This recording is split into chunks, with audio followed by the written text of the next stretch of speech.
오늘 균형 잡힌 교회관 두 번째 시간 같이 한번 갖도록 하겠습니다. 고린도전서 14장입니다.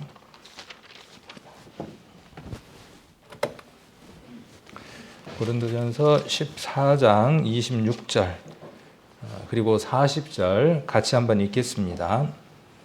그런즉 형제들아 어찌할꼬 너희가 모일 때에 각각 찬송시도 있으며 가르치는 말씀도 있으며 계시도 있으며 방언도 있으며 통역함도 있나니 모든 것을 덕을 세우기 위하여 하라. 40절 모든 것을 적당하게 하고 질서대로 하라. 아멘. 우리가 균형 잡힌 교회관 해가지고 지난번에 첫 시간을 함께 가졌습니다. 언제 했는가 기억하시나요? 수요일날 했습니다. 근데 5월달은 아니겠죠. 4월달에 했습니다.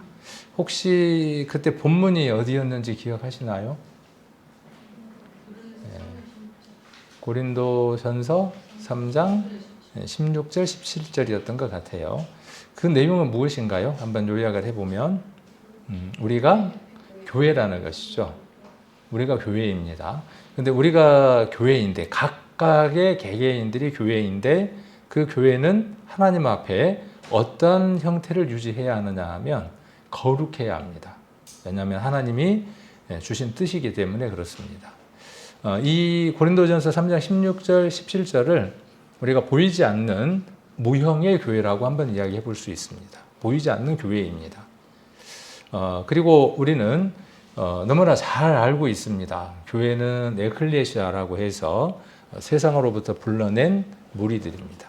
이 에클레시아라고 하는 단어는 그 시대적인 것, 또 문화적인 배경들을 갖고 있죠. 이 성경이 기록될 당시에 회의를 하거나 할 때에 많은 수들이 있는 가운데 회의를 다 할 수 없으니까 그 중에 몇 명을 차출해서 불러내서 그 회의에 참여하게 하는 거죠. 그런 시대적인 배경들의 의미들을 갖고 있습니다. 그러니까 차출해서 불러내서 함께 모이게 하는 거죠. 그것이 에클레시아라고 하는 시대적인 배경들을 갖고 있습니다. 그러면 우리는 어디로부터 부름을 받았냐 하면 세상으로부터 차출한 사람들입니다. 특별한 어떤 목적을 가지고 차출받은 사람들이죠. 그래서 우리가 각각 개개인들이 에클레시아입니다. 근데 이 에클레시아라고 하는 말은 이 무형의 교회도 해당하지만 유형의 교회도 구분 없이 동일하게 같은 단어를 쓴다고 말씀을 드렸습니다. 우리 교회는 이 무형의 교회에 대해서 너무나 잘 알고 있고 너무나 또 깊이 이해하고 있고 마음 가운데 믿음이 잘 형성이 되어져 있습니다. 그런데 이 무형의 교회는 무엇을 더 세우기 위한 것이냐 하면 유형의 교회를 더 세워서 그 유형의 교회로 하여금 다시 무형의 교회들이 이 유형의 교회를 통해서 더 많이 생겨나기를 원하는 것들이 무형의 교회가 해야 될 일입니다. 말이 어렵죠? 그래서 이 둘은 불가분의 관계에 있는 겁니다. 그래서 무형의 교회가 충실하고 무형의 교회가 잘 가꾸어진 사람은 유형의 교회에 모이는 일들에 열심을 냅니다. 당연히 그 일들을 동참합니다. 반면에 이 유형의 교회를 참석하지 않고 이 유형의 교회에서 공적 예배를 드리지 못하는 사람들은 비록 그가 무형의 교회 가운데 소속된 사람이라고 할지라도 거룩하게 하는 그 삶들, 성화의 삶들을 잘 이루어내기가 어렵습니다. 이 둘은 불가분의 관계입니다. 우리가 두 다리가 있어서 100%가 돼야 걸음걸이가 100%의 걸음걸이가 되죠. 제가 어느 쪽 다리도 다쳤잖아요. 근데 지금 좀 나을 것 같아요. 근데 안 낫는 거예요. 균형이 안 잡혀요. 그 잠깐의 그 공백이 있었잖아요. 그래서 병원에서 기부스를 하고 다리를 위로 올리고 한 다리를 쓰지 못하니까 그 균형이 깨어지니까 어떤 현상이 생겼냐 하면 제대로 걷지를 못합니다. 아직도 그 아랫도리 바지를 갈아입을 때 이 다리를 넣을 때 한쪽 다리는 잘 서 있지를 못해요. 그러니까 의자에 앉아서 입는다든지 이렇게 해야 되겠죠. 그러니까 이 균형감이라고 하는 것은 그만큼 생활하는 데 있어서 중요하고 또한 우리의 신앙생활 해가는 데 있어서도 아주 중요한 역할을 합니다. 신약과 구약 두 개의 다리가 있고 유대인들은 그 두 다리 가운데 한 다리가 없죠. 신약을 인정하지 않죠. 그래서 그들을 가리켜서 비유적으로 저는 자들이라고 표현을 합니다. 신앙도 이렇게 자칫 잘못하면 절 수 있습니다. 우리의 신앙생활 가운데에 말씀의 공급에 있어서 일부분이 막힌다든지 어느 부분이 과하게 몰린다든지 그러면 지난번에 우리가 식단 한번 이야기했었잖아요. 몸에 좋다고 많이 먹으면 이 과잉 이 영양이 섭취가 되어져서 몸에 또 부작용을 일으킵니다. 성경도 마찬가지입니다. 그래서 고린도전서 3장 16절 17절이 무형의 교회이다 그러면 오늘 본문으로 삼은 이 말씀은 이 유형의 교회에 대한 대표적인 말씀이 되어집니다. 그래서 오늘 본문을 보시면 형제들아 라고 이야기를 하고 있습니다. 고린도 교회는 우리가 잘 아는 것처럼 모임, 유형의 교회가 깨어졌죠. 유형의 교회가 많은 문제점들을 안고 있었습니다. 그 유형의 교회가 모임에 문제가 있었던 것은 무엇으로 기인한 것입니까? 무엇 때문입니까? 이렇게 질문을 드리면 이제 아까 제가 답을 드렸으니까 답이 얼른 나와야 되는데 유형의 교회인 고린도 교회가 공적인 예배라든지 교회 질서가 깨어졌던 것은 무엇 때문입니까? 라고 질문이 들어가면 바로 뭐가 나오느냐 하면 그들 3장 16절 17절 그리고 고린도전서 6장에 나와 있는 그들의 성전이 또 고린도후서 13장 5절에 기록되어 있는 것처럼 그들 안에 그리스도가 계시다고 하는 확신이 희미해졌기 때문이죠. 그 둘은 불가분의 관계에 있는 겁니다. 그래서 이들이 모였습니다. 행저들이 모였습니다. 그런데 모일 때에 그랬어요. 모일 때에. 그럼 이 모일 때라고 하는 것은 어디에서 모이는 겁니까? 보여지는 형태가 있는 장소에서 모이는 겁니다. 그 모임을 이야기를 하는 겁니다. 그러니까 유형의 교회에서 모이는 그 모임을 말하는 겁니다. 이렇게 모일 때 무엇도 있습니까? 자, 찬송시도 있습니다. 우리 같으면 오늘 뭘 했습니까? 예배 전에 찬송을 드렸습니다. 찬송을 했습니다 하는 것보다는 찬송을 드렸습니다. 찬송을 부릅니다 하는 것보다는 찬송을 드립니다가 훨씬 더 좋겠죠. 그 의미가 뭐냐 하면 여기 뒤에 나와 있는 적당하게라는 말입니다. 이 적당하다는 말은 그렇게 막 힘들게 그렇게 막 열심히 그렇게 하지 말고 우리 하자매님한테 다들 그렇게 이야기하시잖아요. 누가 안 볼 때 그렇게까지 막 땀을 흘리면서 하실 필요가 있어요. 그냥 다른 사람하고 맞춰서 적당히 하세요. 그렇게 할 때 그 적당인가요? 아니에요. 그런 말의 의미가 전혀 아닙니다. 적당이라는 말은 그런 의미가 아니라 품위 있게라는 말도 포함되어 있습니다. 이거 조금 이따 한번 자세히 이야기를 해보고 그래서 우리의 예배는 보이지 않는 예배가 또 있죠. 우리가 무형의 교회이니까 그 무형의 교회 안에 다시 무엇이 있겠습니까? 또 예배가 있죠. 그 예배에 관계된 말씀이 어떤 말씀들이 있을까요? 우리 찾을 수 있겠죠?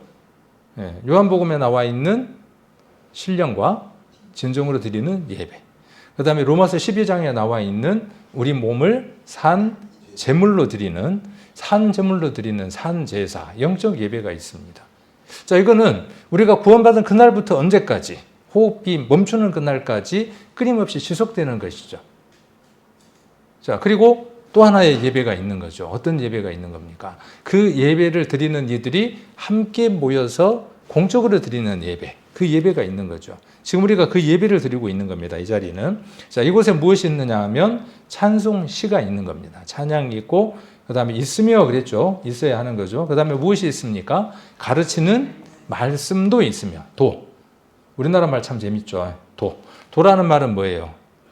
A도 있고 B도 있고 C도 있고 여러 요소들이 필요하다는 것이죠. 계시도 있으며 계시는 뭘까요? 우리 전도 집회 때 이 하나님이 열어주신 비밀한 일들에 대한 이야기들을 합니까? 안 합니까? 하죠. 그렇죠? 전도 집회 때 계시를 이야기를 합니다. 열려진 것이에요. 계시는 열려져 있는 것들을 보여주는 겁니다. 세상 사람들에게는 닫혀진 것이지만 우리들에게는 어떤 것이죠? 열려져 있는 것들을 보여주는 거죠. 그 다음에 방언도 있다 그랬어요. 방언.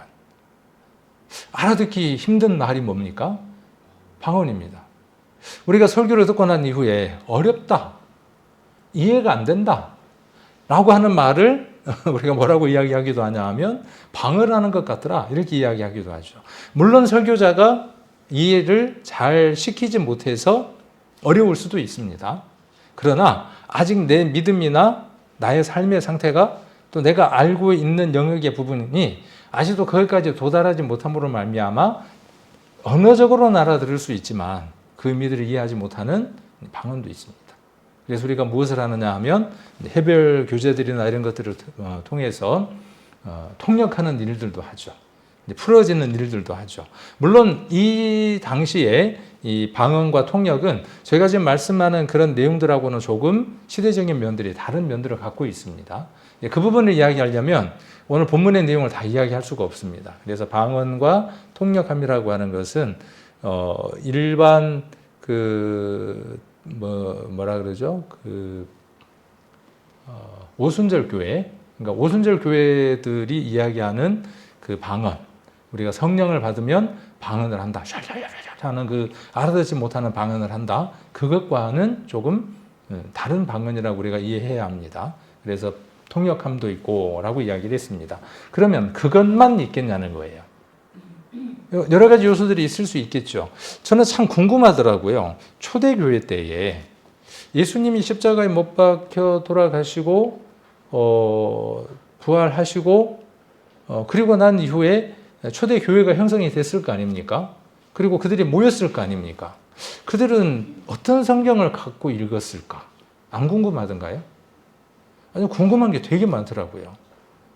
어떤 언어로 된 성경을 봤을까? 그때 신약 성경은 있었을까? 답은 간단히 나오죠. 그때 신약 성경은 아직 기록이 되지 않았으니까. 그러면 어떤 성경을 봤을까? 예수님은 어떤 성경을 보셨을까? 되게 궁금한 것들이 많더라고요. 그래서 발길을 더 먼 데까지 가서 배우게 했는지도 모르겠습니다. 그런 것들을 통해서 더 많이 깊이 알게 되고 그것들이 나를 더 풍성하게 하고 하나님의 은혜를 더 많이 누리게 하는 면들도 있는 것들을 봅니다. 초대교회 안에는 어떻게 그러면 예배를 드렸을까? 지금처럼 우리 예배 순서지처럼 주보처럼 수요일날 나와 있는 이 순서대로 예배를 드렸을까? 아니면 장로교회나 기타 여러 교단들이 하고 있는 것처럼 그렇게 아주 뭐라 그럴까 정형화되고 잘 돼 있는 그런 예배를 드렸을까? 이게 굉장히 궁금하더라고요. 오늘 그런 부분에 대해서 우리가 좀 말씀들을 통해서 어떤 그 예배의 구성 요소들이 있었는가 하는 것들을 한번 확인해 볼 수 있는 시간도 될 것 같습니다. 자, 그런데 이 모든 것들이 무엇을 하기 위한 것이라는 거예요. 자, 모일 때 우리가 모입니다. 그 모임은 무엇을 하기 위한 것이다라고 답을 내려볼 수 있느냐 하면 우리가 이렇게 모였습니다. 이렇게 모여서 우리가 찬양을 하고 가르침도 있고 앞으로 되어질 일도 이야기를 하고 지금 이해하지 못하지만 앞으로 이해할 많은 얘기들을 합니다. 이렇게 하는 것들이 무엇 때문에 하느냐 그 말입니다.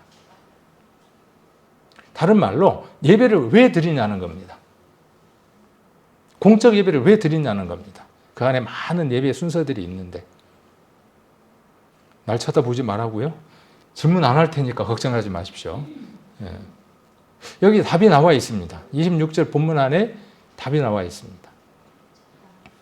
자, 무엇을 하기 위한 겁니까? 덕을 세우기 위한 겁니다. 그럼 덕이 뭡니까? 덕이 뭡니까?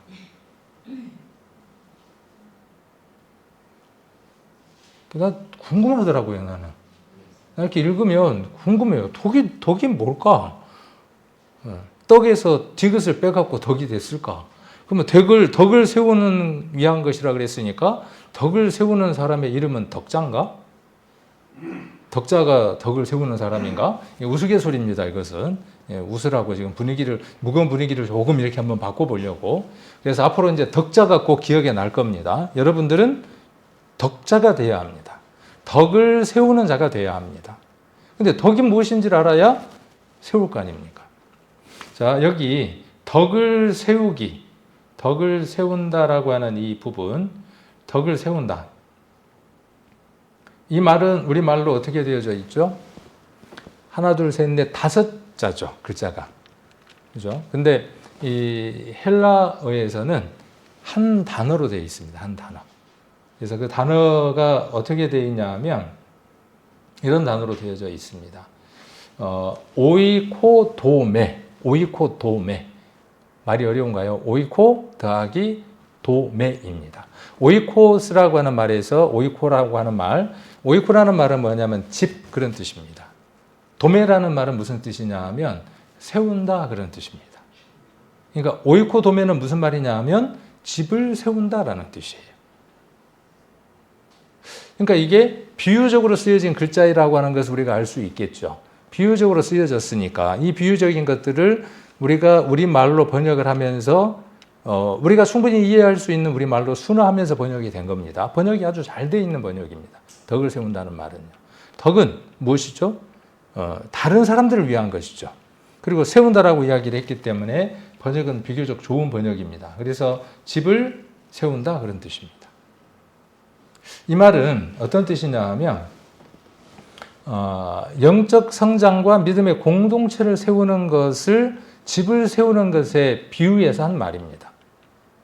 집이 세워져 가잖아요. 집이 세워져 가는 것처럼 집이 세워질 때 많은 요소들이 필요하죠.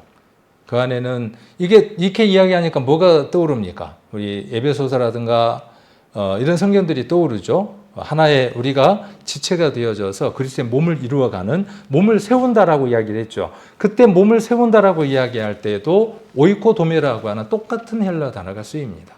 몸을 세운다 할 때에도. 되게 재밌죠. 그런데 우리는 그것을 여기에 덕을 세운다라고 이렇게 기록되어 있으니까 그리스도의 몸을 세운다라고 하는 그 말에서 덕을 세운다라는 말과 연관 짓기가 어렵습니다. 그런데 그리스도의 몸을 세운다라는 말도 비유적인 것이죠. 어떤 비유적인 겁니까? 건물이 지어져 가는 것과 같은 비유적인 역할을 하고 있는 거죠.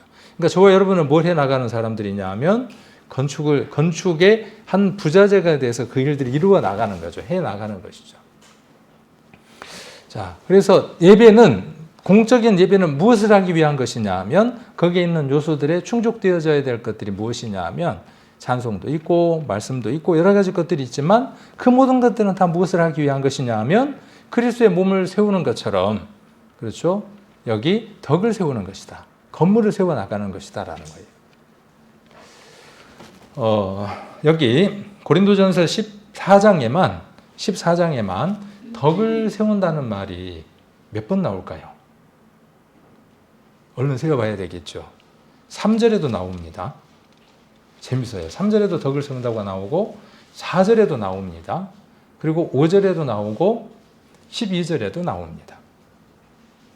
자, 그러면 덕을 세움이 오이코도메죠. 그러면 덕을 세우는 자는 아까 덕자라고 그랬잖아요.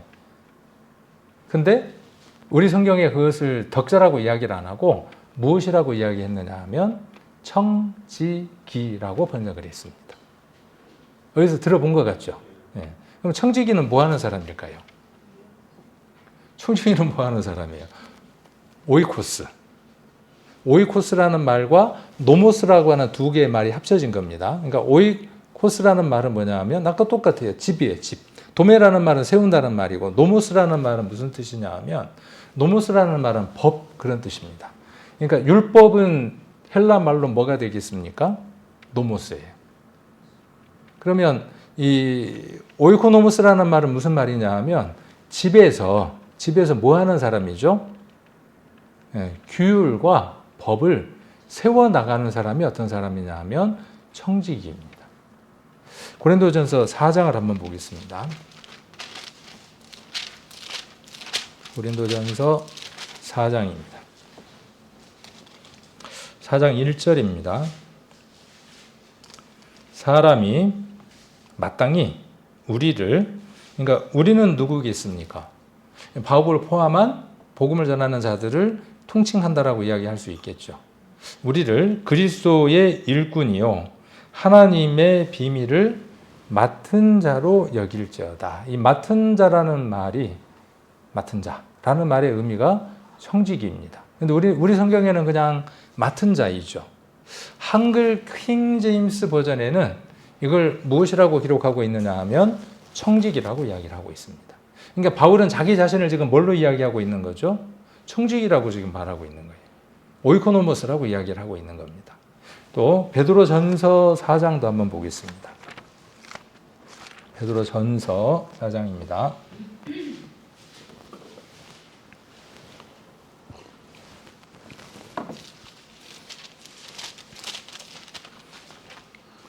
제가 말하는 그 헬라어 단어들을 알고 싶으면 지난번에도 제가 잠깐 말씀드렸지만 베들레헴 성경이나 이런 성경들을 찾으시면 그 원어의 뜻과 그 언어가 어떻게 형성됐는가 하는 것에 대한 도움들을 받을 수 있습니다.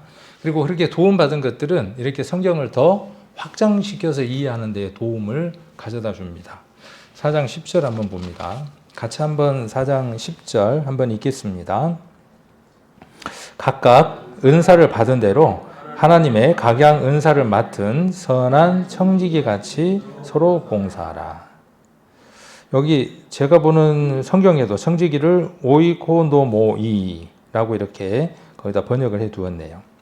그래서 이 말은 좀 더 정확하게 이야기를 한다면 집안의 법과 질서를 책임지는 자를 가리켜서 뭐라고 이야기하느냐 하면 오이코노모스라고 이야기를 합니다. 그래서 우리가 지금 덕을 세운다라는 말은 그러니까 뭘 세워 나가는 거죠? 덕을 세워 나간다는 말은 그러니까 어떤 말이 되어지는 거예요? 법, 질서. 그렇죠? 법과 질서라고 이해를 해볼 수 있는 것이죠.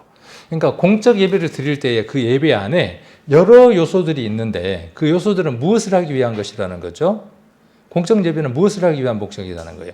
덕을 세우기 위한 것이다 그러니까 다른 사람에게 피해 주지 않는 것인가 보다 이렇게 단순하게 생각을 했지만 우리가 성경 속에서 전체적인 것들을 한번 이렇게 조망을 해본다 그러면 무엇을 의미하는 것을 알 수 있습니까?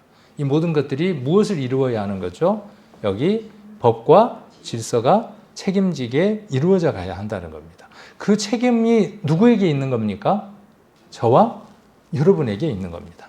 그 일을 맡은 자들을 우리가 아까 우리를 그렇게 이야기를 했죠. 그래서 일꾼이라고 이야기를 했고 여기에서 선한 청지기 같이 이렇게 봉사하라. 그러니까 선한 청지기니까 이 말을 어떤 말로도 또 바꿀 수도 있느냐 하면 집사의 어떤 직임을 맡은 것으로 바꿀 수도 있습니다. 디콘이라고 해서 집사이죠. 그러니까 집사가 하는 일에 대한 내용들로도 이해되어 줄 수 있습니다. 그러니까 집사면 교회에서 뭐 임명을 받거나 안수를 받아야만 집사냐? 그렇지 않습니다. 그 일을 감당하는 사람에게 그 일을 잘 감당하고 그 일을 하고 있는 사람들에게 교회가 그 일들을 더 공적으로 하라고 임명이나 안수를 해주는 것이죠. 하고 있는 것이고요. 그 부분은 다음 주나 한번 또 시간이 되면 우리가 교회의 여러 가지 부분들을 다루면서 또 한번 다뤄보려고 합니다. 그래서 그 오이코도메 아까 덕을 세운다라는 말, 그 다음에 오이코노스, 그 다음에 아까 여기 보면 오이코노모이 같은 단어에서 다 유래를 한 단어들입니다. 그래서 무엇을 우리는 해나가는 자들이냐 하면 예배 안에서 우리가 스스로 그 일들 가운데에서 세워나가는 사람들입니다. 설교를 하는 목사만 세우는 사람이고 사회를 하는 사람만 세우는 사람이고 찬양을 하는 사람만 세우는 사람이 아니라 우리 모두가 공통적으로 무엇을 해나가는 사람들이라는 거죠. 집을 세우는 사람들이라는 사실을 우리가 함께 인식을 해야만 어떤 예배를 드릴 수 있는 거죠. 하나님이 기쁘게 받으시는 예배를 드릴 수 있습니다. 이것이 우리가 공적 예배 그리고 유형의 교회에 대해서 이야기하기 전에 우리가 알아야 할 중요한 내용 가운데 하나입니다. 그 다음 40절에 보시면 모든 것이라 그랬어요. 모든 것은 무엇이겠습니까? 모든 것은 아까 앞에도 모든 것을 이야기를 했죠. 모든 것이라고 이야기했으니까 예배를 드리는 데 있어서 여러 요소들이라고 이야기할 수 있겠죠. 세우는 데 있어서 필요한 모든 요소들이라고 이야기할 수 있을 겁니다. 그 안에 대표 기도도 있고 그 안에 또 뭣도 있을 수 있겠어요? 찬양도 있을 수 있고. 제가 월요일 날은 학교에 배우러 갔고 이제 어제는 학교 학생들이 모이는 그 모임이 있었어요. 그래서 그 모임을 그냥 세미나라고 이야기를 하는데 그 세미나에서 학술 세미나가 있어서 그 세미나에 참석을 했어요. 세미나도 예배의 한 일원이니까 구성 요소가 어떻게 되었느냐 하면 처음에 개회 예배가 있고 그 다음에 세미나로 구성을 합니다. 그래서 주제대로 이제 그 강연자가 나와서 발표를 하는데 거기에 사회를 보라 그래서 사회를 봤어요. 사회를 봐달라 그러는데 제가 굉장히 어떤 마음이 있었냐 하면 어떻게 표현을 잘 하지는 못하겠는데 우리의 예배와 밖의 교회들의 예배가 동일하지 않죠. 우리가 익숙하게 드렸던 예배와 밖의 다른 교회들의 예배의 형식은 많이 다릅니다. 그러니까 예배 순서지를 이제 담당자가 보내왔는데 우리 예배의 순서하고 너무 다른 거예요. 사회를 봐달라 그러는데 갑자기 아까 당황이라는 말이 생각이 안 났어요. 당황스러운 거예요. 그러면 그 예배는 우리의 예배와 다르니까 그 예배는 잘못된 것일까요? 아까 무엇을 하기 위한 것이라면 우리가 받아들일 수 있을까요? 그것이 덕을 세우는 것이라면 그리스도의 몸을 세우고 하나님께 영광을 돌려드리고 그렇게 하기 위한 것이라면 우리가 수용할 수 있으면 좋겠죠. 제가 수용이 됐을까요? 안 됐을까요? 근데 굉장히 어려운 거예요. 이렇게 순서지를 가지고 하는데 어렵더라고요. 그래서 우리가 일반 그 교회들을 보면 예배로의 부름, 뭐 순서들이 이름들이 그렇게 되어 있고 내용이 구성이 되고 마지막은 뭐 파송 이런 식으로 되어져 있거든요. 그런 내용들도 이해가 잘 안 되잖아요. 어쨌든 그 일들을 진행을 했습니다. 그래서 평상시에는 제가 그냥 가벼운 복장으로 가거든요. 제일 편한 복장으로 가요. 왜냐하면 제게 어떤 맡겨진 게 없으니까. 근데 사회를 보라고 하니까 최소한 사회 볼 수 있는 복장을 해갖고 가야 되죠. 그리고 맡은 사람들을 다 정해놨더라고요. 그러니까 사회 볼 사람, 기도할 사람, 그 다음에 성경을 봉독할 사람, 그 다음에 또 마지막에 축도할 사람 다 정해놨더라고요. 순서지를 이제 보내왔으니까. 제가 굉장히 놀랐어요. 뭐가 놀라웠느냐 하면 성경 봉독을 하는 사람이 완전 양복을 입고 왔더라고요. 그 성경 봉독의 시간이 얼마나 될 것 같아요? 짧습니다. 아주 짧습니다. 근데 제가 그분을 평상시에 잘 알거든요. 그냥 저처럼 아주 캐주얼하고 편한 옷이에요. 목포 시시항에선가 근무를 해요. 근데 그날 어떻게 하고 왔냐 하면은 머리에다가 포마드도 바르고 쫙 세우고 갖고 왔더라고요. 그리고 옷도 그 양복을 딱 입고 넥타이도 최고 좋은 것을 해갖고 왔더라고요. 굉장히 놀랐어요. 10분인데 그러면 우리가 예배를 드리는 그 모습, 물론 우리 교회 성도님들 사회 보거나 어떤 일들이 맡겨지면 그런 모습들로 하나님 앞에 예배를 드리고 세워나가는 모습들이 분명히 있습니다. 근데 저는 그 모습을 보면서 더 많이 배운 거예요. 이게 사람에게 보이기 위한 것이었을까? 아니었다고 저는 생각을 합니다. 하나님 앞에 그 모습이 아름답기 위한 마음들로 그렇게 했을 것이라고 생각을 합니다. 그 부분이 40절에 나와 있는 모든 것을 적당하게라고 하는 말로 설명되어 질 수 있습니다. 이 적당하다는 말은 헬라어 단어를 자꾸 이야기하면 머리 아프니까 어차피 기억에 남지도 않고, 그래서 이 말은 어떤 뜻이냐 하면 적절하게라고 하는 뜻도 있고요. 적절하게라는 뜻도 있고, 그 다음에 제가 좀 주목하고자 하는 의미는 무엇이냐 하면 품위 있게. 그래서 여기다가 적어 놓으세요. 한번 여러분 성경에다가 적당하게라는 말에 적절하게도 적어 놓으시고, 거기다 뭐라고도 적어 놓으시냐 하면 품위 있게. 그 다음 또 다른 말은 예의 바르게. 자, 누구 앞에 품위가 있어야 합니까? 첫 번째는 하나님 앞에입니다. 두 번째는요. 사람에게는 필요 없습니까? 사람에게도 품위가 있어야 합니다. 왜? 우리들의 예배는 산 위의 동네입니다. 세상 사람들이 우리가 이 예배에 오는 모습들을 다 봅니다. 그렇겠죠. 주차하는 거 하나도 볼 거고, 걸어오는 그 걸음걸이 하나도 볼 거고, 우리 광명생명교회 오신 분인데 저쪽 뒤에서 전복대 뒤에서 숨어갖고 뽀끔뽀끔하고, 제가 그 구체적으로 말은 안 합니다. 이게 나쁘다는 말은 아니에요. 근데 그 행위 자체가 이 당당하지 않다 하는 것을 무엇으로서 보여주는 거냐 하면 교회 뒤에 안 보이는 곳에서 전봇대 뒤에서라고 하는 것이 설명을 해주고 있죠. 자, 그 모습을 누군가가 보았어요. 누군가가 보았습니다. 그리고 그분이 교회 안으로 들어오는 걸 보았습니다. 밖에서 고래고래 소리를 지르면서 싸웠던 사람인데, 물건 하나 값을 깎기 위해서 싸웠던 사람인데 광명생명교회로 들어가요. 광명생명교회 성도라고 이야기를 해요. 그러면 그 삶이 아까 사전에 앞에 이야기했던 무형의 교회로서의 삶에 합당하지 않는 거죠, 이미. 그가 이 유형의 교회에 들어올 때 그는 교회를 세워나가는데, 집을 세워나가는데, 아까 오이코도메, 오이코노모스, 그 일에 합한 자냐? 그렇지 못하다는 것이죠. 그래서 우리는 이 예배에 와서 이 예배가, 이 교회, 유형의 교회가 하나님 앞에 영광 돌리기 위해서는 우리의 이전의 삶이 어떤 삶이어야 되느냐 하면, 걸음걸이 하나, 말투 하나, 모든 것이 하나님의 삶에 합당한 자여야 된다는 거죠. 그래서 적당하다는 말은 그런 뜻을 갖고 있습니다. 그래서 품위와 존중입니다. 품위. 하나님 앞에 품이 있고 하나님 앞에 예의가 바르고, 성도들에게도 어떤 모습이어야 되느냐 하면, 하나님께 예배를 드리러 왔는데 성도들에게는 아주 예의가 없어요. 예의가 없어요. 말도 함부로 하고, 그러면 집을 세울 수 없는 겁니다. 덕을 세울 수 없는 겁니다. 그러면 이 유형의 교회에서만 그래야 되겠습니까? 그렇지 않겠죠. 우리가 일상의 생활로 돌아갔을 때도 마찬가지겠죠. 그 다음 질서대로 하라라는 말은 또 무슨 뜻일까요? 질서대로 하라.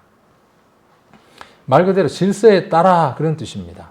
이 질서라는 말의 헬라어는 규율, 조직을 뜻합니다. 그러니까 고린도 교회에 예배를 드렸을 때 고린도 교회는 이미 어떤 형태의 예배 형식을 갖고 있었음을 말하고 있는 거죠. 암시하고 있는 거죠. 그러니까 고린도 교회는 무엇에 맞춰서 예배 드렸음을 알 수 있습니까? 정해진 예배 형식이 있었음을 이 성경을 통해서 우리가 살펴볼 수 있습니다. 그래서 카타텍신이라고 이야기를 합니다. 질서를 따라라는 말은 카타, 따라서 텍신, 질서, 그런 뜻입니다. 조직, 그런 뜻입니다. 그러니까 교회 안에는 이미 무엇이 있었음을 알 수 있어요. 예배를 드릴 수 있는 기구, 조직이 있었음을 알 수 있습니다. 그리고 거기에 무엇이 있었음을 알 수 있습니까? 순서가 있었음을 알 수 있습니다. 그 순서에 어긋나게 하는 사람들이 있었죠. 그 중에 누구도 있었습니까? 자기들이 여자, 자기들이 어떤 사람이라고, 자기들도 말씀을 받았다고 하는 여자들이 있었죠. 그들에게 바울은 뭐라고 이야기합니까? 그 입 다물라, 그렇게 이야기했던 걸 볼 수 있죠. 자, 그래서 우리가 이 부분을 통해서 이게 유형의 교회에 대한 말씀들이구나. 그들이 모였을 때 이렇게 지금처럼 우리와 유사한 예배들이 그 당시에도 있었구나 하는 것들을 우리가 잠시 살펴볼 수 있습니다.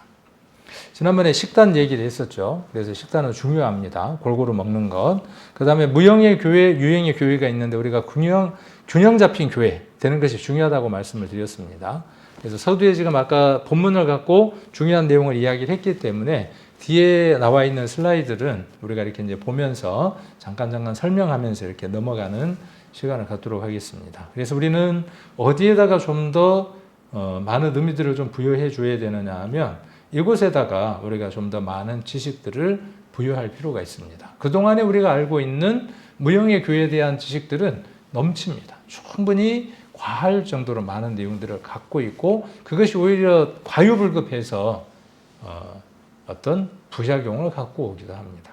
그래서 그 균형을 맞추기 위해서 조금 설명을 하다 보면 과하게 어디로 설명이 되어지느냐 하면 균형이 유형의 교회 쪽으로 많이 설명이 되겠죠. 그동안에 무형의 교회를 이야기했으니까. 자, 균형 잡힌 교회관이라고 하는 것에 대해서 한번 정리를 크게 한번 해보면, 무형의 교회는 말 그대로 거듭난 신자들의 보이지 않는 공동체를 무형의 교회라고 이야기를 합니다. 반면에 유형의 교회는 시간과 공간 안에 실제로 존재하는 가시적 교회를 가리켜서 유형의 교회라고 이야기를 합니다. 그 다음 무형의 교회는 보이지 않습니다. 누가 교회인지 알 수 없습니다. 내가 교회라고 간증은 하지만 하나님만 아시는 것이죠. 자, 반면 유형의 교회는 건물, 모임, 조직, 예배, 사역 등 말합니다. 그래서 눈에 보이는 것들입니다. 아까 우리가 고린도후서 14장 26절에 그랬던 것처럼요. 그 다음에 참된 신자만의 중생한 사람들의 모임이 장자들의 모임, 우리 자매일지라도 그들은 장자에 포함하는 거죠. 장자들의 모임이 뭐냐 하면 범우주적인 교회입니다. 반면 유형의 교회 안에는 진짜와 가짜가 섞여 있습니다. 누가 진짜인지 가짜인지 알 수 없어요. 예수님도 뭐라고 이야기했습니까? 가만 두어라. 뽑다가 뭣도 문제가 생길 것 같아.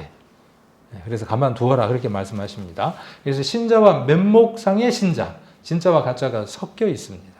교회의 목적은 어디에 있을까요? 우리가 이 공적 예배를 드리는 유형의 교회의 목적은 어디에 있을까요? 섞여 있는 그들에게 나가라가 아니라 그들이 온전한 믿음의 사람이 되도록 하는 것이 교회의 목적이겠죠. 또 밖으로 복음을 전하는 것이 목적이고, 자, 거룩하고 완전한 영적 공동체입니다. 무형의 교회는. 유형의 교회는 조직이 있습니다. 아까 고린도후서 14장 40절에 기록되어 있는 대로 적당하게, 모든 것에 적당하게, 그리고 질서대로라고 이야기를 했기 때문에 조직과 규칙이 주어져 있습니다. 우리 교회에 조직이 있고 규칙이 있습니다. 그래서 우리도 유형의 교회가 형성이 되어 있습니다. 때로는 불완전합니다. 때로는 불완전할까요? 늘 불완전할까요? 불완전한 요소들이 많죠. 그래서 그 불완전한 요소들을 우리가 해결하기 위해서 성경을 더 많이 묵상하고 또 우리가 교제들을 해서 그런 부분들을 제거해 나가는 과정들이 교회의 과정들이기도 합니다. 실제 구성원으로서 신앙과 삶으로 증거되어지는 것이 교회입니다. 그러니까 저 사람이 교회인지 아닌지는 뭘로 알 수 있는 거죠? 삶으로 그 증거가 드러나는 겁니다. 말씀 선포, 성례, 집행, 공예배, 교제, 선교, 봉사 이런 것들로 이루어지는 것이 유형의 교회입니다. 그리고 성령의 내주와 말씀에 순종하는 내적 권위가 있는 사람이 교회입니다. 말씀과 성례, 치리. 우리 교회 치리가 있나요? 교회는 이 치리가 분명해야 합니다. 그래야 하나님의 말씀의 권위가 교회 가운데 세워져 갑니다. 그래서 치리는 쫓아내는 데 목적이 있는 게 아닙니다. 때리는 데 목적이 있는 게 아닙니다. 치리는 어디에 목적이 있느냐 하면 훈계로 회복시키기 위한 겁니다. 매를 때리는 이유는 뭐냐 하면 그 매를 통하여 그가 더 나은 사람이 되게 하기 위해 매가 필요한 것처럼 치리도 그렇습니다. 자, 마지막 날 완전한 교회로 드러나게 되죠. 주님이 오시면 교회가 어떻게 되어지죠? 들림받게 되고 공중에서 교회가 누구를 만나게 됩니까? 신부로서 그리스도를 만나게 되는 거죠. 자, 그리고 역사 속에서 성장하고 변화합니다. 역사 속에서 성장하고 변화해요. 그러니까 우리가 교회사를 공부하는 것은 시간이 있으면 우리에게 유익할까요? 유익이 없을까요? 역사를 공부하는 것은요, 미래를 읽기 위해서 역사는 아주 중요합니다. 그래서 시간이 있으면 교회사를 배우는 것도 유익하겠죠. 우리 성도님들이 바쁘니까 제가 이제 시간을 내서 교회가 어떻게 발전돼 왔는가도 한번 정리를 해서 어려운 시간이 되겠죠. 그렇게 한번 또 공부해보는 시간들도 가져보면 어떻게 교회가 복음을 지켜냈는지, 삼위일체가 언제부터 있었을까요? 궁금하죠. 성경에는 삼위일체라는 말이 없잖아요. 그런데 삼위일체라는 말이 왜 생겼을까요? 이것은 교회가 어떤 역할을 했는가를 알지 못하면 그 배경들을 이해할 수 없습니다. 그러니까 이런 부분들도 시간이 되면 주어지는 대로 또 한번 살펴보도록 하겠습니다. 그래서 교회는 성장해야 하고요. 교회는 변화됩니다. 교회는 변화된다는 사실. 자, 유형 교회의 요소 가운데에 중요한 게 있습니다. 교회는 참된 교회는 표지가 있습니다. 표지 또는 표징, 표징 또는 표지 이렇게 이야기를 하는데 마크죠, 마크. 우리가 이렇게 뭔가를 받는 걸, 표를 받는 걸 그 마크라고 이야기하잖아요. 딱 체크해 놓는 거죠. 그래서 참된 교회 표지라는 말은 어떤 모임이 참으로 하나님이 세우신 교회인가를 구별해주는 기준을 가리켜서 표징이라고 이야기합니다. 그러면 우리 교회가 참된 교회의 표를 갖고 있을까? 한번 점검해 볼 필요도 있겠죠. 성경을 통해서 한번 살펴볼 필요가 있겠죠. 그래서 표지라는 말은 어떤 모임이 정말로 하나님이 세우신 교회인가를 구별해주는 기준이라고 말씀을 드렸습니다. 이렇게 5가지를 참된 교회의 기준으로 삼습니다.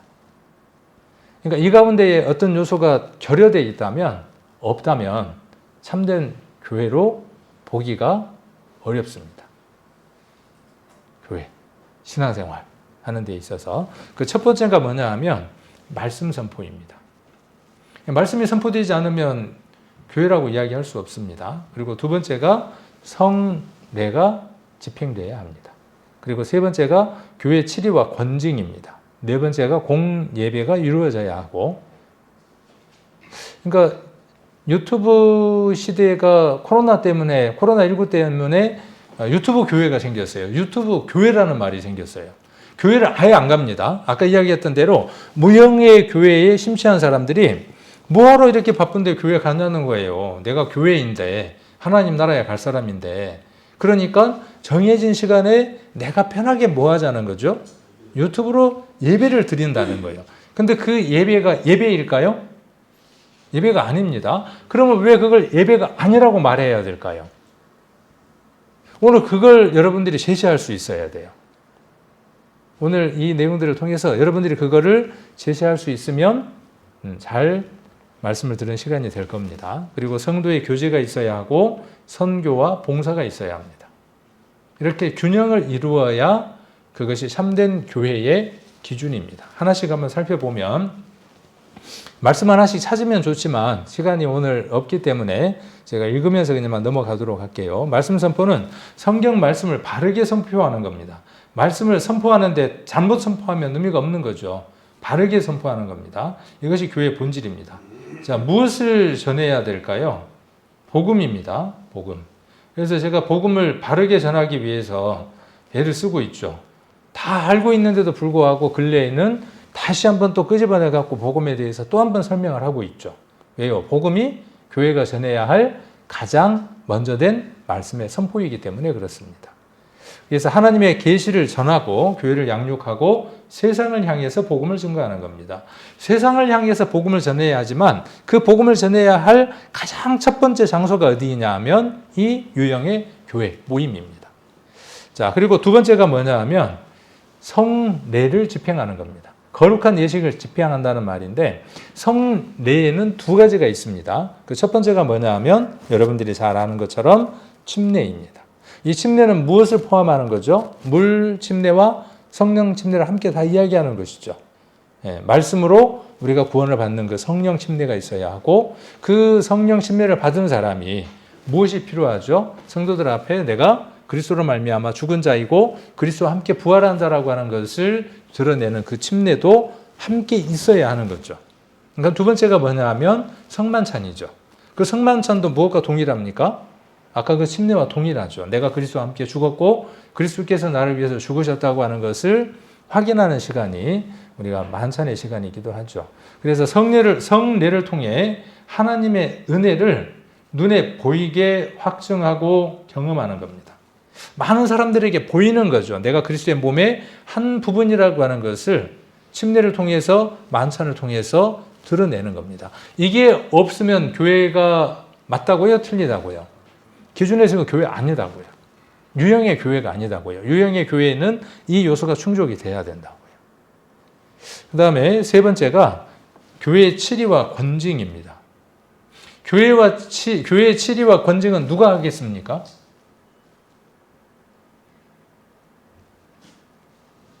누가 합니까? 교회가 하겠죠. 그럼 교회 누가 합니까? 교회라고 하는 것은 통칭인데, 교회는 말씀과 성례를 보호하고 공동체의 거룩함을 유지하기 위해 훈습과 권증을 하는 겁니다. 죄를 방치하지 않고 회개와 회복을 위해 질서를 세우는 겁니다. 바울이 고린도전서 5장에서 이야기했던 것처럼 간음한 자를 어떻게 했습니까? 사단에게 내어주고 영은 주 예수의 날에 구원받게 하려고 하는 그 말씀을 선포하죠. 교회를 어떻게 하는 일을 합니까? 교회를 깨끗게 하는 일을 하죠. 그 일에 무엇이 필요한 거죠? 징이 필요한 거죠. 치리가 필요한 거죠. 그래서 그 치리를 할 수 있는 교회에 무엇이 필요한 겁니까? 조직이, 기구가 필요한 거죠. 교회의 조직과 기구는 어떠한 자여야 합니까? 하나님의 권위가 나타나는 사람이어야 하죠. 사람의 권위가 아니라, 사람의 말이 아니라, 사람에게 인기 있는 사람이 아니라 하나님의 말씀이 그를 통과한 사람, 바울처럼. 교회 안에도 그런 사람들이 있죠. 그러한 사람들을 통해서 무엇을 하느냐 하면 징계를 합니다. 교회 가운데 이 부분은 아주 중요한 부분입니다. 왜요? 교회도 무형의 교회처럼 거룩함을 유지해야 하기 때문에 그렇습니다. 왜 못합니까, 이걸요? 그 사람이 교회에 안 나올 것 같고, 그 한 사람이 안 나오면 어떻게 될 것 같으니까? 교회 재정도 줄어들 것 같고, 그 사람하고 또 친한 사람도 어떻게 될 것 같고, 영향을 받아서 교회를 못 나올 것 같고, 교회, 참된 교회 기준에서 뭔가 미달된 내용이 되어지는 거죠. 회복해야 되겠죠. 이런 부분들이 우리에게 있다면. 그 다음 네 번째가 공예배입니다. 공적 예배. 공적 예배라고 하기도 하고 공예배라고 하기도 합니다. 하나님의 부르심에 응답하여 함께 드리는 예배입니다. 히브리서에 기록되어 있는 것처럼 모이기를 피하는 어떤 이들의 습관과 같이 하지 말고 모이기를 힘쓰는 그 모임입니다. 그래서 예배는 유형교회의 핵심 활동이 뭐라고요? 예배라고요. 예배. 지금 이 예배는 이 참된 교회 표지 가운데에서 가장 중요한 부분이 뭐냐 하면 이 예배의 시간이라고요.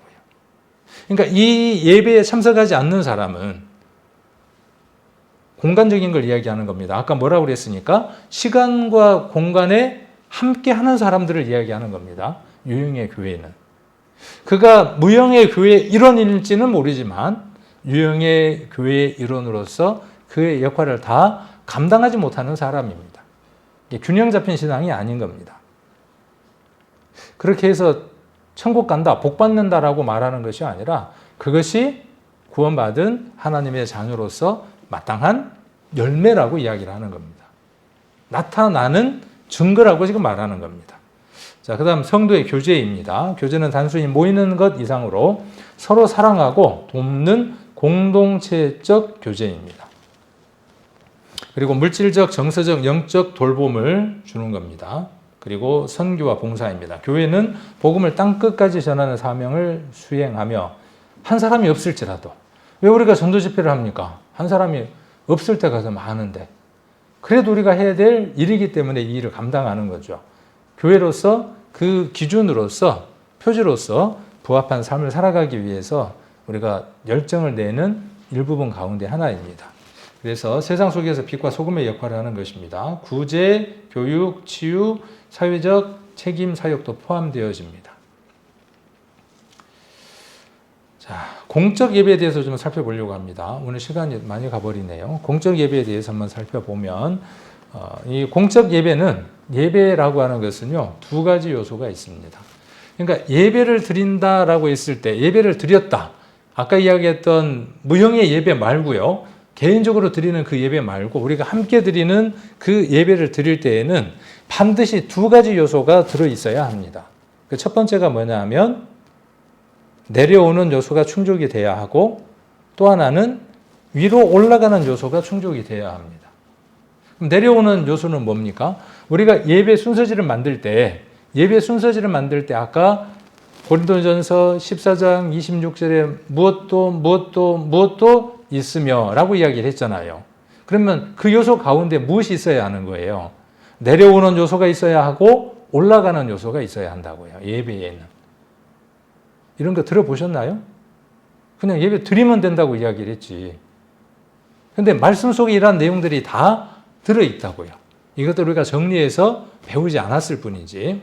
자, 하나님이 인간에게 주시는 은혜와 임재는 예배 가운데 내려오는 요소입니다. 그러니까 무엇이 내려오는 요소가 되겠습니까? 자, 말씀 선포입니다. 그러니까 설교가 되겠죠. 설교는 하나님께서 하나님의 의사를 은혜와 임재를 표현해 주는 표현 가운데 가장 큰 것이 설교입니다. 그 다음에 성경 낭독이 있겠죠. 우리는 성경 낭독이라고 하는 부분이 빠졌죠. 왜? 설교의 시간이 길기 때문에 그 나머지 요소의 부분들을 줄이거나 빼거나 한 것이죠. 설교 본문을 낭독하는 사람이 나와서 낭독하는 것, 우리가 이전에 우리 예배 순서에는 순서들이 굉장히 많았었죠. 근데 언젠가 그 더러들, 또 남장년 회에서 그렇게들 이야기를 하시더라고요. 예배가 너무 번거로워서 또 나왔다가 들어갔다가 나왔다가 들어갔다가 번거로우니까 그냥 심플하게 이렇게 합시다. 그래서 또 그럽시다. 그렇게 하자는데 어떻게 할 겁니까? 그런데 우리가 도라고 이야기를 했으니까, 세워나가는 것이라고 이야기를 했으니까 우리의 그 예배의 순서도 우리가 좀 더 디테일하게 준비할 필요가 있다는 거죠. 많은 교회들은요, 우리들의 작은 교회들은 그렇지 않지만 큰 교회들은요, 예배 리허설을 합니다. 혹시 들어보셨습니까? 본 예배를 두고요, 모든 예배 진행자들이 토요일 날 나와서요, 설교들 요약해서 이야기를 하고요, 찬양도 요약해서 다 하기도 합니다. 아니면 그 시간대까지 다 합니다. 그리고 분단위로 다 맞춥니다. 끊기지 않도록. 왜?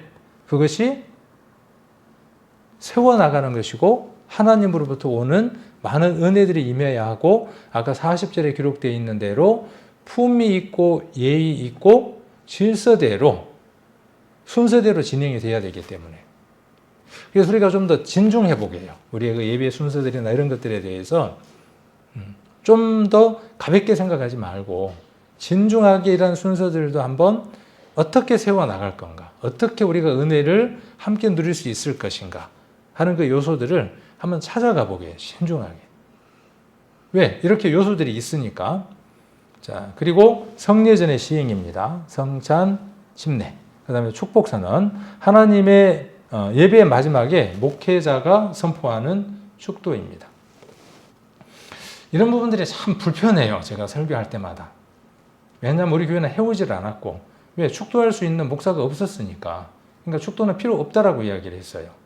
근데 성경의 많은 부분에 서신서의 기록 말미에 축도에 대한 부분들이 많이 기록되어 있는 것도 사실이에요.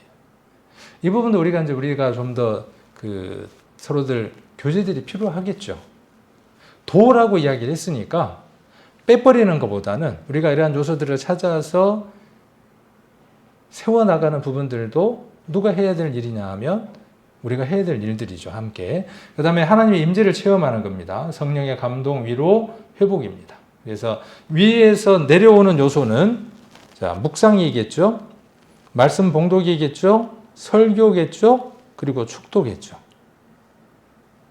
이런 부분은 다음에 좀 더 이제 한번 그 고린도 교회에 이야기했던 성부와 성자와 성령의 이름으로 이 무리에게 하나님의 은혜가 있을지어다 라고 했던, 우리 일반 교회 가면 많이 하는 그 축도들 있죠. 제가 그것을 이 교회에 가지고 와서 그대로 적용하겠다라는 말이 아니라 우리 교회가 가질 수 있는 덕스러움이 분명히 있을 겁니다. 왜? 위에서 내려오는 요소가 있어야 하잖아요. 그 요소들을 어떤 형태로 우리가 예배의 그 형식 가운데에 이루어 나갈 것인가라는 고민은 우리에게 준중한 어떤 주제가 되어야 합니다. 자, 그 다음 올라가는 요소입니다. 하나님께 드리는 인간의 응답입니다. 그래서 찬양은 올라가는 요소입니다. 그러니까 우리가 예배 순서지혜가 이렇게 구성이 돼야 된다고요. 그 다음 찬양과 노래이죠. 시편처럼. 그 다음에 기도, 중보기도, 감사기도, 간구, 모든 기도의 형태입니다. 그리고 고백입니다. 그래서 우리 예배들 가운데 보면 조용히 무엇 할 수 있는 시간들을 마련합니까? 음악이 나오기도 하고 반주자가 반주를 하고 잠깐의 침묵의 시간들을 두기도 하죠. 그 시간들을 통해서 무엇을 하는 것이죠? 오늘 내가 하나님 앞에 어떠한 마음으로 예배를 드려야 할지, 어떻게 하나님께 드려야 할지를 생각하는 시간들을 갖는 거죠. 요소들을. 자, 이거는 품위하고 관계된 거예요. 하나님께 예의하고 관계된 것들이에요. 그 다음 헌금과 발음이 잘 안 되네요. 헌금 그리고 헌신입니다. 또는 결단입니다. 그래서 예배가 끝나고 난 이후에 하나님 앞에 그러한 시간을 마련해 주는 것도 유익할 수 있겠죠. 형식으로서가 아니라. 자, 그 다음에 말씀에 대한 순종의 최종 결단이 필요한 거죠. 설교 후에 반응이나 헌신의 시간입니다. 여기서 찬양, 기도, 헌금, 고백, 헌신이 올라가는 요소입니다. 우리가 하나님께 드리는 응답이 올라가는 요소입니다. 헌금이 굉장히 중요한 것을 차지하죠. 헌신, 헌금이. 근데 우리는 예배의 그 순서 가운데에 헌금을 드리는 시간이 따로 있나요? 자유스럽게 이제 와서 뒤에 있으면 헌금을 하기도 하죠. 이런 요소에 대해서 아까도 이야기했지만 교회는 지속적으로 성장하고 어떻게 한다고 되어져 있었습니까? 변화한다라고 되어져 있었죠. 교회사는 이 예배 형식이 다양하게 변화되어 온 것을 드러내 보이고 있습니다. 우리가 그런 역사들을 배우면서 우리의 예배 요소 가운데에 은혜를 끼칠 수 있는 것들은 무엇일까? 득스러운 것은 무엇일까 한번 고민해보고 순서를 만들어 가보는 것도 괜찮겠죠. 물론 제가 정해서 짜서 일방적으로 예배 순서지를 만들 수도 있어요. 그렇게 하는 것보다는 순서를 우리가 한번 이렇게 정해보는 것도 좋지 않을까 하는 생각이 듭니다. 안 하면 어쩔 수 없는 거고요. 자, 초대교회 예배의 핵심 요소들입니다. 이렇게 말씀 선포가 있었고요. 성찬이 있었고요. 기도가 있었고요. 찬송이 있었고요. 헌금과 구제가 있었습니다. 자, 여기에 올라가는 요소와 내려오는 요소가 포함되어 있습니까? 안 되어 있습니까? 찾을 수 있어요? 없어요? 여러분 찾을 수 있습니다. 이제 내려오는 요소와 올라가는 요소를 알 수 있습니다. 이것이 초대교회의 핵심 요소들이었습니다. 그래서 한번 살펴보면 사도행전 2장 41절에 그들이 사도의 가르침을 받았다 그랬어요. 말씀 선포를 받았습니다. 그래서 유대인 회당을 중심으로 해서 그들은 모였고 구약 말씀을 읽고 해석하는 시간을 가졌습니다. 그들이 구약에 나와 있는 제사를 어떻게 이해를 했을까요? 히브리서를 보면 알 수 있죠. 그런 것들 우리가 알 수 있습니다. 그래서 바울도 회당에서 성경을 읽고 예수 그리스도를 증거했습니다. 성만찬은 11장, 우리가 고린도전서 11장에 나와 있는 성만찬의 가르침들을 초대교회 안에 했던 것들을 볼 수 있습니다. 그리고 기도, 사도행전 2장 42절에 보시면 떡도 떼고 기도하기를 전혀 힘쓴다라고 이야기를 했습니다. 그래서 회당에서 기도 형식과 시편 낭송 등이 포함되었던 것들을 우리가 초대교회를 통해서 볼 수 있습니다. 또 찬송이 있었고요. 그래서 에베소서 5장 19절, 골로새서 3장 16절, 시와 찬미와 신령한 노래로 서로 화답하며라고 되어 있어서 초대교회 안에 예배 안에도 무엇이 있었음을 알 수 있느냐 하면 아까 그런 올라가는 예배 요소, 내려오는 예배 요소가 있음을 알 수 있습니다. 그리고 이 헌금과 구제는 바울의 많은 글 가운데에도 주되게 나온 내용들 가운데 하나입니다. 그래서 급하게 준비하지 말고 미리 준비했다가 내가 갔을 때 그 연보를 사용할 수 있도록 해달라 했던 내용들을 우리가 많이 알 수 있습니다. 그래서 고린도전서 16장 1절로 2절에 매 주일 첫날에 자기가 형편대로 저축하여 두었던 것을 드리는 것. 이것도 우리에게 예배 요소 가운데 드림, 올라가는 요소 가운데에 중요한 것이라고 하는 것을 우리가 다시 정리해 볼 필요가 있습니다. 초대교회 예배 순서를 한번 재구성을 한번 해보면요. 제가 이렇게 재구성을 한 게 아니라 초대교회의 예배가 이렇게 구성됐다고 하는 것을 알려주는 많은 고문서들이 있습니다. 자료들이 있습니다. 디다케라 그래서 사도들의 가르침들을 기록해 놓은 문서가 있습니다. 그 문서 안에 그들이 하나님께 어떻게 예배를 드렸는가를 살펴볼 수 있고 저스틴이라고 하는 변증가가 있습니다. 변증가라는 말은 무슨 뜻이에요? 성령은 성부 아버지로부터 나올까요? 성자 하나님으로부터 나올까요? 성부 하나님으로부터 나올까요? 성자 하나님으로부터 나올까요? 성령은. 지금 우리에게는 이게 문제가 아닙니다. 성령은 성부와 성자의 하나님으로부터 성령이 나옵니다. 그런데 이렇게 결론 내리기 전에는요, 이걸로 어떻게 했겠어요? 싸우고 난리가 났습니다. 우리 교회도 옛날에 말씀 갖고 막 싸우고 난리가 나듯이 박이 터지게 싸운 겁니다. 그러면 그런 것들을 어떻게 해야 되겠습니까? 말씀적으로 정리를 해서 무엇이 옳은가에 대한 설명을 해 나가야 될 거 아니에요. 이런 사람들은 뭐라고 이야기하느냐 하면 변증가라고 이야기를 합니다. 또 그들 가운데 일부는 교부들이라고 이야기를 합니다. 그러니까 교부는 뭐냐 하면 교회의 진리를 지켜냈던 사람들을 가리켜서 교부라고 이야기합니다. 그냥 한문으로는 교회 아버지예요. 영어로도 교회 아버지예요. 교회 아버지가 하나님이지 무슨 교부냐고. 근데 그 뜻의 내용은 무엇이냐 하면 교회를 지켜낸 사람들이라고 이야기를 하는 겁니다. 그들이 기록해 놓은 글들에 보면 아까 그 저스틴이라고 하는 순교자, 그 순교자가 써놓은 글들에 보면 그들이 어떻게 예배를 드렸는가를 알 수 있습니다. 그래서 처음 모임과 인사를 합니다. 샬롬으로 인사하는 겁니다. 그래서 성도들이 모여 서로 평화 인사를 나누는 겁니다. 예배 이렇게 참석하시면 우리도 그렇잖아요. 그동안에 잘 지냈습니까? 배우고 없습니까? 이렇게 묻는 것처럼 모임과 인사를 하고.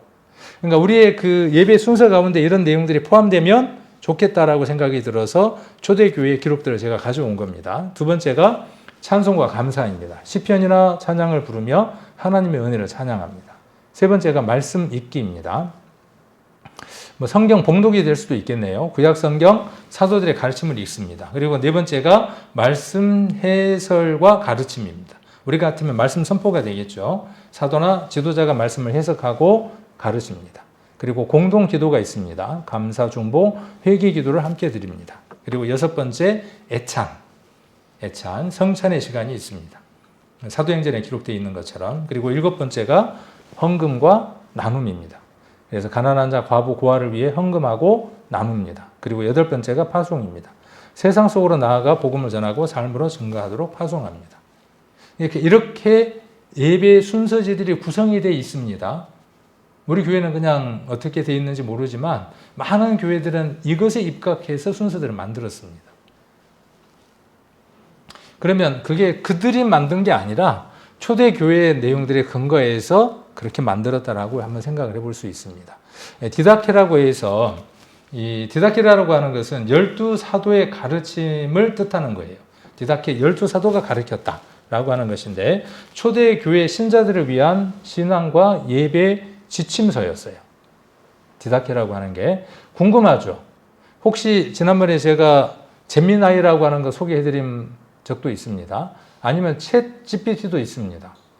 아니면 뭐 구글이든 그 포털도 있습니다. 디다케라고 하면 찾아보시면 됩니다. 디다케 전문이라고 찾으면 요즘은 쉽게 찾아서 읽어볼 수 있습니다. 그 내용 가운데 일부를 제가 가져온 겁니다.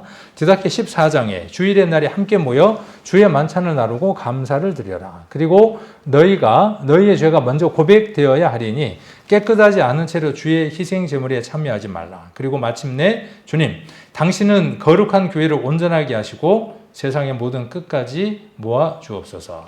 세상의 모든 끝까지 모아 주옵소서. 성찬에 대한 감사 기도문도 있습니다. 디다케 9장에 나와 있는 내용입니다. 포도주에 대하여 먼저 감사하라. 다윗의 자손 예수님, 당신의 종을 통하여 우리에게 알리신 거룩한 포도나무를 감사합니다. 그리고 떡에 대하여 감사하라. 생명의 떡, 당신의 종을 통하여 우리에게 알리신 생명의 지식을 감사합니다. 그리고 마침내 주님, 당신의 거룩한 교회를 온전하게 하시고 세상의 모든 끝까지 모아 주옵소서. 아까 저스틴이라고 하는 사람 변증가인데 이 변증가 같은 경우는 뭐라고 이야기했느냐 하면 나는 진리를 사랑해서 내가 진리를 사랑했기 때문에 예수 그리스도를 만나 그리스도인이 되었고 진리를 위하여 죽음을 두려워하지 않겠다라고 이렇게 순교를 담대하게 받아들였다고 합니다. 초대교회 예배 모습을 자세히 묘사한 기록이 있는데 저스틴은 이렇게 설명합니다. 주일에 함께 모인다. 성경을 읽는다. 지도자가 성경을 해석한다. 함께 기도한다. 떡과 잔을 나눈다. 헌금을 걷어 가난한 사람을 돕는다. 그러니까 이게 뭐냐면 아까 제가 이야기했던 그 예배 순서의 가장 기본이 되어지는 겁니다. 그러니까 역사적으로 이러한 배경을 가지고 있는 것이 지금 우리가 드리고 있는 예배 순서의 어떤 모형이라고 이야기를 해볼 수 있습니다. 그리고 변증서. 변증서가 아까 뭐냐면 진리를 무너뜨리려고 하는 교회 안에 이단아들이 생기기 시작했을 거 아니에요. 예수님은 하나님의 아들이 아니다. 예수님은 사람이다. 라는 사람들이 나오기 시작을 하는 겁니다. 그럼 그들을 어떻게 해야 되겠어요? 아이고 잘한다.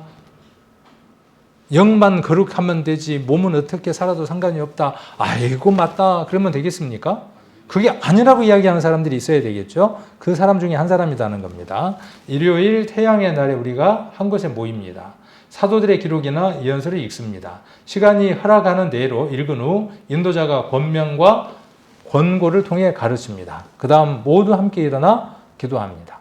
아마 이런 기록들이 있기 때문에 이 교회에서 예배 순서 가운데에 일어나서 하는 순서가 있고, 그렇죠. 일어나서 하는 순서들이 있습니다. 그런 순서들이 이런 것들의 근거에서 나오지 않았을까라는 생각을 해봅니다. 이걸 하자는 말이 아니에요. 우리도 이렇게 하자라고 말하는 게 아니라 성경의 많은 부분에서 예배 요소 가운데 이런 부분들을 말하고 있고, 초대교회라든지 많은 교회가 이러한 형식들에 주목했음을 말하고 있는 겁니다.